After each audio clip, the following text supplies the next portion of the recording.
নমস্কাৰ। বেদিক এষ্ট্ৰলজি আছামৰ সকলো বন্ধু বান্ধৱীলৈকে মোৰ আন্তৰিক অভিনন্দন জ্ঞাপন কৰিলোঁ। বন্ধু বান্ধৱীসকল, মই লৈ আহিছোঁ জ্যোতিষশাস্ত্ৰৰ অন্য এটা ভিডিঅ'। মোক বহুতেই প্ৰশ্ন কৰে যে মোৰ কুণ্ডলীত মংগল বেয়া, মোক জ্যোতিষীয়ে প্ৰবাল ল'ব কৈছে, মোক আঙুঠি ধাৰণ কৰিব কৈছে, মোক ৰত্ন ধাৰণ কৰিব কৈছে। এই সকলোখিনি প্ৰশ্নৰ উত্তৰ দিবলৈ এই ভিডিঅ'টো মই আনিছোঁ। ভিডিঅ'টো যিমান পাৰে আপোনালোকে শ্বেয়াৰ কৰিব আৰু সম্পূৰ্ণকৈ চাব, তেতিয়াহে আপোনালোকে বুজিব পাৰিব। প্ৰথমতে আমি জানিব লাগিব যে মংগল কি। মংগল হ'ল আমাৰ সাহস পৰাক্ৰম, ভাতৃ ভগ্নী, মাংসপেশী, আমাৰ ৰক্তৰ সঞ্চালন আৰু ভূ সম্পত্তিৰ মালিকেই হ'ল মংগল। গতিকে মংগল যদি কুণ্ডলীত অশুভ পাপ পীড়িত হয়, তেনেহ'লে সেই জাতকৰ সঘনাই আঘাত, ভাতৃ ভগ্নীৰ লগত কাজিয়া পেচাল, ৰক্তৰ বিকাৰ, দুৰ্বল মাংসপেশী, খঙাল আৰু তেওঁ সদায় আত্মবিশ্বাস নাথাকে, সদায় তেওঁ এটা ভয়াতুৰ ভাৱ হৈ থাকে। সকলোখিনি আমাৰ জীৱনত পৰিচালন কৰি থাকে মংগল গ্ৰহই। গতিকে মংগল গ্ৰহ যদি আমাৰ শুভ হয়, তেতিয়াহ'লে এই সকলোখিনি আমি ধনাত্মক প্ৰভাৱ পাম। অৰ্থাৎ আমাৰ মাংসপেশী সবল হ'ব, আমাৰ ৰক্তৰ বিকাৰ নহয় আৰু আমাৰ ভূ সম্পত্তিৰ আমি মালিক হ'ম। গোটেইখিনি এই সকলোখিনি থাকে। ভাতৃ ভগ্নীৰ লগত আমাৰ ভাল এটা সম্পৰ্ক থাকিব। এই সকলোখিনি হয় মংগল যদি আমাৰ শুভ হৈ থাকে। মংগল যদি লগ্ন, যিটো লগ্ন লিখা থাকে, লগ্নতে যদি মংগল বহি থাকে বা তাৰ পৰা সপ্তম স্থানটো যিটো আমাৰ বিবাহৰ স্থান, অষ্টম স্থানটো আমাৰ আয়ুস স্থান, দ্বাদশ স্থানটো আমাৰ লোকচানৰ স্থান, ব্যয় স্থান, হস্পিটেলৰ স্থান, এই চাৰিটা স্থানত যদি বহি থাকে, তেনেহ'লে সেই জাতকক মাংগলিক বুলি কোৱা হয়। কিন্তু মাংগলিক দোষো খণ্ডন থাকে, ইয়াত বিভিন্ন ধৰণৰ গ্ৰহৰ যোগ থাকে। এই বিষয়ে মোৰ ভিডিঅ' আছে, আপোনালোকে চাব পাৰিব।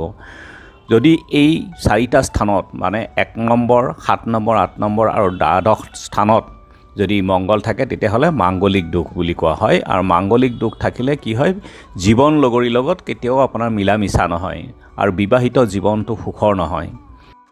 বহুতে মোক কয় যে মোৰ মংগল দোষ আছে, মোক কোনো জ্যোতিষীয়ে প্ৰবাল ল'বলৈ কৈছে, আপোনালোকৰ মই পাৰিমনে? কিন্তু এনে ক্ষেত্ৰত আমি চাব লাগিব, কুণ্ডলীত কিছুমান যোগ থাকে, সেই যোগসমূহৰ যদি থাকে তেতিয়াহ'লে মংগলৰ দোষ খণ্ডনো হ'ব পাৰে।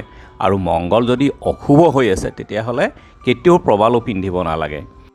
যি জাতকৰ কুণ্ডলীত মংগল শুভ হৈ থাকে, সেই জাতকৰ সাহস পৰাক্ৰম যথেষ্ট হয়, তেওঁলোকৰ সবল হয়, বলি হয়।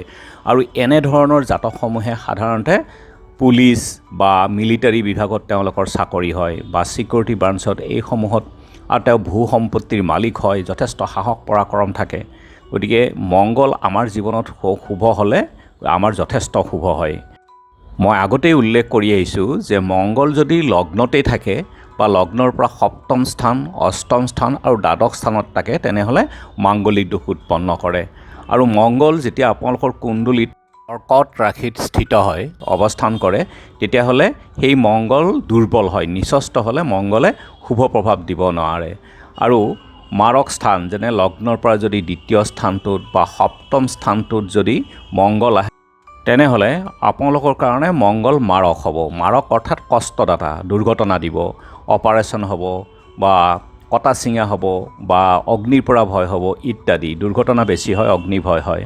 তেনে ক্ষেত্ৰত আপোনাৰ মংগল দুৰ্বল হ'ব যদি সপ্তম স্থান বা দ্বিতীয় স্থানত থাকে, মাৰক স্থান বুলি কোৱা হয়। আৰু শনিৰ ওপৰত যদি মংগলৰ দৃষ্টি থাকে বা শনিৰ লগত যদি মংগল একেলগে যুতি হৈ থাকে, তেতিয়াও মংগল দুৰ্বল হয় আৰু এনে ক্ষেত্ৰত মংগলে শুভ প্ৰভাৱ দিব নোৱাৰে।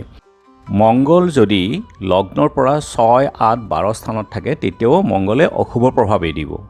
কিন্তু যদি কুণ্ডলীত মংগলৰ ৰাজযোগো থাকে, যেনে ৰোচক ৰাজযোগ, কুণ্ডলীত যদি লগ্নৰ পৰা 9ম স্থানত থাকে, ভাগ্যস্থান বুলি কোৱা হয়, আৰু লগ্নৰ পৰা যদি 4ৰ্থ স্থানত থাকে, সেইটো আমাৰ সুখ স্থান বুলি কোৱা হয়, এইবিলাক আমাৰ কেন্দ্ৰ ত্ৰিকোণত থাকে, তেতিয়াহ'লে মংগলে কিন্তু শুভ প্ৰভাৱ দিব। এতিয়া চাওঁ হওক, যিসকলৰ মংগল শুভ প্ৰভাৱ দি আছে বা শুভ হৈ আছে কুণ্ডলীত, আৰু যিসকলৰ অশুভ হৈ আছে বা মংগল পাপ পীড়িত হৈ আছে, এই সকলোৱে এই প্ৰতিকাৰসমূহ কৰিলে মংগলৰ পৰা আৰু অতি শুভ ফল লাভ কৰিব। প্ৰথমতে আপোনালোকে মংগলৰ ৰত্ন প্ৰবাল কুণ্ডলী বিশ্লেষণ কৰিহে পৰিধান কৰিব পাৰে। আৰু এই ক্ষেত্ৰত আপোনালোকে কোনো জ্যোতিষীৰ সহায় ল'ব, আৰু জ্যোতিষীৰ সহায় নলোৱাকৈ কেতিয়াও আপোনালোকে প্ৰবাল নিপিন্ধিব। কিন্তু 2 নম্বৰ প্ৰতিকাৰ আছে, আপোনালোকে ধৰক ৰঙা মচুৰ দালি, ৰঙা কাপোৰত বান্ধি পেলাই মঙলবাৰে আপোনালোকে ভিক্ষাৰীক দান কৰিব পাৰে আৰু লগতে ধৰক 5-10 টকা এটা দক্ষিণা হিচাপে ভিক্ষাৰীক দিব পাৰে।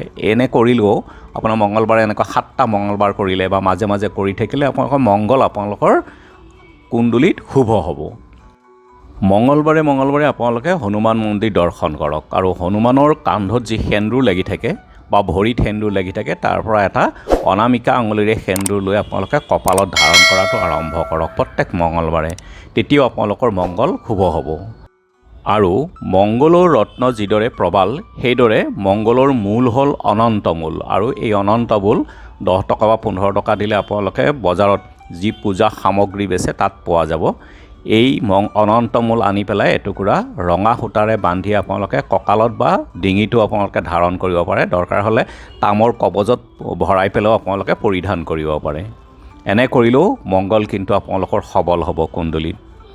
আৰু আপোনালোকৰ জন্মদিন বা বিবাহ বাৰ্ষিকীৰ যিদিনাখন থাকে ঠিক সেইদিনা ঠিক 12 বজাৰ সময়ত মচুৰ দালি অলপ আধা কেজিমান আৰু গুড় কোনো দুখীয়া মানুহক দান কৰক। আৰু সকলো কাম আপোনালোকে ধীৰ স্থিৰেৰে কৰিবলৈ আৰম্ভ কৰক। তেতিয়াহ'লে আপোনালোকৰ মংগল নিশ্চয় যথেষ্ট শুভ হ'ব আপোনালোকৰ কুণ্ডলীত। যিসকলে ৰুদ্ৰাক্ষ পচন্দ কৰে তেওঁলোকে তিনিমুখী ৰুদ্ৰাক্ষৰ ৰঙা সূতাত লগাই পেলাই পৰিধান কৰিলে মংগল তেওঁলোকৰ কুণ্ডলীত শুভ হ'বলৈ আৰম্ভ কৰে। আৰু আপোনালোকৰ সৰু ভাতৃ ভগ্নীক কোনো উপহাৰ দিয়ক, তেওঁলোকক মৰম স্নেহ কৰক, তেওঁলোকৰ লগত সম্বন্ধ ভালে ৰাখক। আৰু প্ৰতিদিনে আপোনালোকে তামৰ পাত্ৰত পানী খাবলৈ ব্যৱহাৰ কৰক, তামৰ গিলাচ। আৰু তামৰ পাত্ৰত পানী খালে লগে লগে আপোনাৰ ৰবিও বলি হ'ব কুণ্ডলীত যদি ৰবিও শুভ হৈ আছে। আৰু মঙলবাৰে যেতিয়াই পাৰে আপোনালোকে হনুমান মন্দিৰত বুট প্ৰসাদ হিচাপে দিব পাৰে, দান কৰিব পাৰে। হনুমান চালিচা বহি পেলাই এবাৰ পাঠ কৰক হনুমান মন্দিৰত।